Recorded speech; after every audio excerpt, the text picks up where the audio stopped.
Welcome to the couch/chair, everyone. Thank you for joining us. And this is episode 3 of our Real Talk series. So we have finally been able to rejoin the dynamic duo, Eric and Yes. Izzy. Yes. It's been about a month. Yeah, I was thinking that. It's been a while. It's been a hot minute. And I'm gonna be honest, we're kind of slacking, but we're back now and we're That's better right. than ever. So it's good. It's good. So this week we have a pretty heavy but really, really important topic to talk about. And it's something that I think a lot of teens deal with and go through at least at one point in their life or another, whether it's in middle school, high school, or it's something that they engage even in college. And that's the basic quote: my friends using substances. What do I do? Now, you're probably sitting here like, Izzy, Eric, LOL, that's not really a major concern, or that general question isn't. But what's the concern is the amount that they're consuming and how it's affecting their life in all aspects. And that's what we mean when we're talking about that question. My friends using substances, what do I do? You're a concerned friend, cousin, anything that you fit into their life and you're concerned. Well, Eric, this is definitely something that hits home for me, right? Because it wasn't a friend. I lived this, right? It was my brother. And even so, siblings, too. yeah, brother, sister, cousin, friend, whoever, teammate, right? So I can just talk from my experience saying that, first off, those emotions that you feel, right? When you know somebody using substances, like, what do you do? And for me, my biggest thing was I was so concerned, I was afraid, I was nervous of, okay, well, I wanted to say something, right? So I wanted to say something to somebody like my mother, my father, but being concerned about others' judgments on me, right? Of like, what are they going to think about me, right? What is my brother going to think? What are my friends going to think? Like, what are they going to say? How are they going to react if I say something? And so that right there was the sole factor of me not saying anything. Because I feel like that's a big thing, Izzy, is that kids just, we all want to be liked, right? And we all want to have friends, and we don't want to do anything to step on anybody's toes. But I feel like in this situation, and you can weigh in on this too, but in this situation, it's so serious in what it can lead to, right? That you have to realize what you're really doing if you say something to an adult, right? I think that is the biggest thing, is to be able to look past those feelings of being nervous, concerned, afraid of how others will react, and being able to see that when you take action on this, when you voice your concern to an adult, to somebody, how you're doing it out of care, how you're doing it because you care and you're concerned and you don't want it to get to that point. But for me, I didn't do anything because I weighed so heavily on those feelings, those emotions of the judgments of others. And speaking of the concerns, let's break down some of the concerns you might be feeling, because it's not just one. It's not just the fact that your friend is using substances at a really unhealthy rate, in a really poor coping manner, and it's really affecting their life and you can see it. So let's break down the concerns. 1, you fear the reaction that you might get if you bring this to their attention. You say, hey, Michaela, I really feel like you have been using and drinking alcohol a lot lately, and I'm really concerned for you. Is there anything you want to talk about? And you might get this really, really off-putting reaction, like, oh, like you're a goody two-shoes, or oh, like you're worrying too much, or oh no, I'm fine, or you get something that's really that really hurts deep down inside, and you're like, okay, like, did I do the right thing? Like, am I just being over dramatic? Am I overreacting? And am I looking too far into it? Am I being a mom or a father figure? Like, what? Well, like and then you may not know how to feel. So that's one major concern. Two, if you feel as though it's persistent and you are really set on this and you're like, dude, like, I'm concerned about you. I know this is really affecting your life. And if you're going through something, I want you to talk about it with me. And they won't. And you just know that the next best thing is to tell their parents. You're probably fearing that the idea that you might lose a friend or a best friend. Or Bingo. you might bring up a really like a conversation that has never been brought up in your family and your friend group that you never thought would even happen to you. And you're just like, okay, like I know I need to tell someone, but I'm afraid that the entire friend group's gonna hate me. I'm afraid they're gonna reject me because I did what was right. Exactly. And then thirdly, you might not know how to go about it. You might not know how to go about it at all. How to confront your friend, how to confront the parental units, how to, confront your guidance counselor about it. And then it starts really building up because you're concerned just as much. And then you may also have a hard time coping with it and how to navigate that because you're so young. And you have to remember you're a young teen learning to navigate the world in a social, emotional, and empathetic way. And it's really, really, really hard for you to be able to navigate that and know that coming when you're growing up. No one knows how to navigate that. And I wish, I learned that at a young age, that how to ask and, confront friends and family members if someone was of a concern to me. Yeah. So those are all really valid concerns. And there might be more that I'm not hitting on. And that's the problem here, is because there's so many concerns with simply that statement alone. My friend's using substances. What do I do? Because at this point, you don't want to assume. You don't want to be rejected from the friend group. You don't know how to talk about it. It's a very, very, very, very controversial subject. What's unhealthy to some is the normal amount for others. And it's a lot to take on. And you might want to also put it off at this point and just be like, I don't even know what to do. I don't know who to talk to. I don't know where to start. Well, that's what we're going to talk about with today, because this also can apply to mental health situations and friends who might be struggling with a mental health crisis, mental illness, anxiety, depression, eating disorders, the full nine that comes down to it, schizophrenia, all of the really, really uncommon stuff that we don't talk about. Blackouts, Yeah. people talking to themselves and there's no one there, all of that. Yeah. It just doesn't, you said, what do I do with my friends using substances? But also, too, you're right. When people are struggling with other things besides that, right? Because, I mean, if you think about it, a lot of those things, you talked about depression, you talked about anxiety, you talked even a ton of just somebody being under a tremendous amount of stress, right? If you don't, as you know, if you don't talk about this, if you don't do something to deal with it, then it can lead to that point of them making those decisions, those choices, to thinking that, oh, I'm going to use substances to deal with what I'm going through. Yeah. Right? Yeah, because there's so many things teens are dealing with. The person next to you you don't know that that person may have schizophrenia. That person struggling with depression, anxiety, bipolar disorder, Yeah. anything. There's a wide realm of mental illnesses and mental health crises out there. And you simply bringing that concern, you're strong for doing that and recognizing that as an individual, especially a young 13, 14, 15, 16, 17, 18, 19, 20-year-old who's learning to navigate the world as well.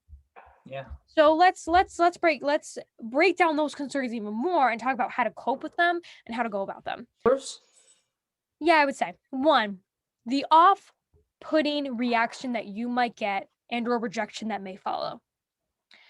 So one thing that a lot of people are probably going to tell you throughout your life is that words matter. You may not think it now, but how you word everything, literally, I mean everything, how you word every single thing that comes out of your mouth is so important. And when it comes to really, really, really difficult conversations like these, that's where it matters the most. So you going up to your friend saying, hey, dude, I don't really like how you're acting, or like, I don't like this, or I don't like that, or like, I think you're using too much alcohol. That can cause those really, really off-putting reactions and rejects. Yeah. But pulling your friend aside when you're not in like, a public area with other friends, or, you're not in a source where they, are starting to drink or smoke or take pills, pull them aside one day, say, hey, can we meet up? I have something to talk to you about. And with this, you have to learn that more or less they're probably struggling with something and they just aren't talking about it. And it Mm, all builds up. And that's when those choices start to override and seem like the best options to cope. yeah. No, that's a good point. But I want something that you said jumped out at me for a sec, right? That when you said it, I could remember myself back in the day with my brother and everything. And now just knowing so much more about it. And that is, if you do get that reaction from that person, right? Where they're kind of, maybe they lash out at you or they say something hurtful. I know this is easier said than done, right? But I really feel as though you can't take that rejection, you can't take the way that they react to what you say to heart, right? What they say to you, how they, because I mean, they may just not want to hear it from you, right? And so them saying that, they may not mean it really, but in the moment they don't want to hear it, right? They They don't don't want want to to talk. acknowledge it. Exactly. They don't want to acknowledge it. They don't want to talk about it with anybody. So to just kind of push you to the side, to almost just blow you off for now, they just react that way and maybe walk away. And And it's so a then form of rejection and kind of a way to protect themselves from even acknowledging the fact that they could be struggling. exactly. Yeah, That's and then really where these emotions are coming from. uh-huh. And the best way to word something, I'm just going to give a preliminary statement. Hey, so and so, I really care about you and I really care about our friendship, but more or less, I really care about your health and safety. And I want to see you succeed and I want to see you become the doctor, the lawyer, the person that you said you always wanted to be. And I'm rooting for you. But I kind of have a concern. I feel like your alcohol use or your marijuana use is really impeding on your life. Um, is there anything you want to talk about? Are you feeling stressed? Are you Mm, struggling with friends? I want you to know that I'm a safe space and I want to listen to you in case you are feeling stressed, anxious, depressed, or you are going through something that no one knows about and you're being really quiet about. And I want you to know how you feel is valid. And I'm not here to judge you and I'm here to support you. And yeah, saying something like that really goes a long way. Even in a mental health crisis. I'm a youth mental health first aider. I'm certified in it and I took an entire 8-hour class on this. And how you word everything is so important to someone who's struggling. for sure. I mean, So, to oh, sorry. So we kind of got that out of the way. One, how you word it is everything. And two, the rejection, don't it's going to be really hard. It is going to be really hard. But don't take it personal because more or less they're rejecting the truth that you're bringing to them. And sure. what's at the surface, they're having a really hard time acknowledging it. And that's totally normal because people don't want to believe that there might be something wrong with them or that they might be struggling because deep down they've been raised or they know that they're a strong individual and they can take life's challenges. But really, they need to know and they need to have a support system and a person like you to just say, like, dude, like, I totally get it. You're a human being. You're learning to navigate the world. You have emotions, and how you feel any time of the day is valid. And that's all. And sometimes it's gonna be hard to bring it up. And then if it Sure. still doesn't work and you still are concerned, and then you have to bring it to the parents or, the parental guardian of your friend, it can Yeah. get even harder because you're like, they're gonna hate me. They're gonna hate me. Like, so that was going to be I was going to bring that up. That was going to be my question to you is okay, so let's play through a scenario for a sec. Let's say we approach that person, right? We're careful about the words we use and we voice our concern to them and they do brush us off. And let's say maybe we've tried to do this numerous times and you're really concerned. That next step you take, right? So you've done that, but you're still concerned. The next step you would take would be to approach their guardian, as you just said, right, or their parents, right? after you've exhausted that option of talking to them to let them know. Because I feel like, again, and again, this is hard, right? This is a conversation. Having these conversations, I can tell you, and Izzy, you can weigh in, but they are not easy. They are hard. Like, you want to talk about carrying weight in life? This is weight to carry, right? But there are some things in your life that, if you know someone going through this, that are going to be hard, right? That are going to be really hard, and you're not going to want to do them. But when you take action, when you do them, it's going to help that person or whatever they're going through. So yes, you are not alone in this being a hard conversation. It is hard for so many, right? For everybody that has it. But The yeah, circumstances that you or the person may be in, um, also that's something to factor in. They may not be easy. You may be in an underserved community where you don't have equitable access to resources. You might be they might be in an abusive family dynamic. They might be in a family dynamic that's toxic. They might be in a toxic relationship, and this is how they're taking and coping with their emotions and stress from the relationship. yeah, There's so many different things and factors that teens have to face in life, and sometimes it all gets overlooked. And so we covered that first part. So let's move on to talking to the parents part, because that's where probably a lot of the stress comes in. Because one thing you're probably feeling heavy on is the fact that they're going to hate me. They're going to reject me. They're not going to want to be my friend anymore. And I can bet you, yeah, it's a heavy feeling because I've had to go through it too. I've had to tell, friends, family members, um, that something's going on and I'm concerned. And how each family takes that is very different, especially if their dynamic is different. um, and you just sometimes with this comes boundaries and knowing when you have to refer them to self-help resources and resources that can lead them to professional help. Because again, you're not a caped crusader, and that is one thing I learned in my youth mental health first aid classes. You are not a caped crusader, and with all of this comes boundaries. Knowing resources to help your friend, ensuring that in some way, one way or another, that you follow up and see how they're doing, see if they went and sought out help. um and there's just so many different aspects. So just know that if you do have to do something like this, you're not a cape crusader. You do have to remember your mental health at the end of the day, and if that means implementing strict boundaries, then you have to. And at the end of the day, something that I like to tell myself is that they might hate me now, but maybe in 5 to 10 years yep. they might be thanking me.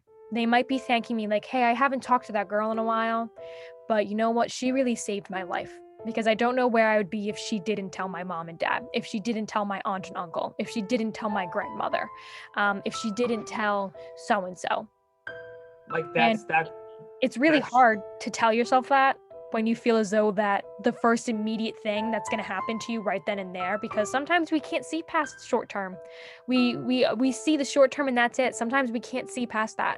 And the first immediate thing we think of is being hated, and that they're going to hate us, and that they're going to lash out at us, and they're never going to want to talk to us again. it's funny you say that, because when my brother did get clean, he said, we had a conversation when he had a clear head, and he goes, was I pissed off at you? Yes. But now I'm thankful that, you guys did what you did. You talked to who you talked to. So it may be a little bit, you're 100% right. It may be a little bit till that person talks to you. It may be your best friend. And that's a big loss to take. But as you just said, couldn't have said it better. What's more important, right? Their health. That's what's most important, is that person's health and well-being. So if you have to sacrifice that relationship, as hard as this may seem, and as hard as this may be to hear, if you have to sacrifice that relationship, then, you have to sacrifice that relationship for their well-being, for them. Your concerns are valid, and it's never easy. And essentially, what you need to do is you need to address your concerns. You need to validate them. If you bring it to your friend, it's going to take a lot, because one of the first few things we're going to do is we're going to take if they do harshly reject us. Not everyone will reject you. And sometimes they will say, thank you for bringing that to my attention. I do have a lot on my plate I want to talk about. But if they do reject us, we might tend to take it personal, and that's totally natural.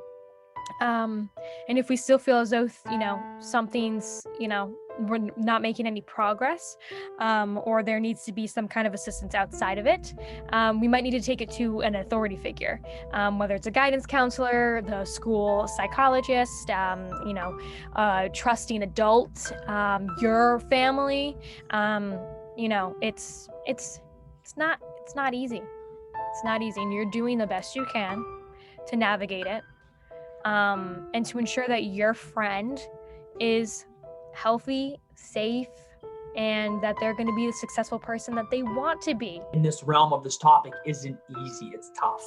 So as Izzy said, it's important to give yourself some props and to recognize how hard this is and that you're actually doing it and you're going forward with it. So just keep doing a great job, and yeah. Remember, you're not a Cape Crusader. You are a human navigating this world with emotions and mental health. And, you're doing the best you can. You're a good friend. You're a good cousin. You're a good sibling. You're fantastic. You're awesome. That's right. And you're great. And if you need any resources or support, you can reach out to the Herren Project. They have a student resource area where you can ask questions or need extra help and support if need be. And you can use any of the resources that I put in the link below, because remember, again, this isn't easy, and it's really hard to be educated on it when you're innocent, and you're young and you're just learning. You're learning as you go. So definitely give yourself some props. Make sure you implement boundaries. Boundaries are always important. And you're doing what you can. So thank you for joining us on this very, very real talk, deep talk. And again, if you need any support, you can reach out to us at prevention at herrenproject.org or the purple couch at herrenproject.org. Yes. And we would love to assist you if need be. So thank you again. If you have any questions, put them in the comments below, or you can DM us at beyouth.hp on Instagram. And we'll see you around. See you later. Bye. Bye. I like that. We'll see you around town.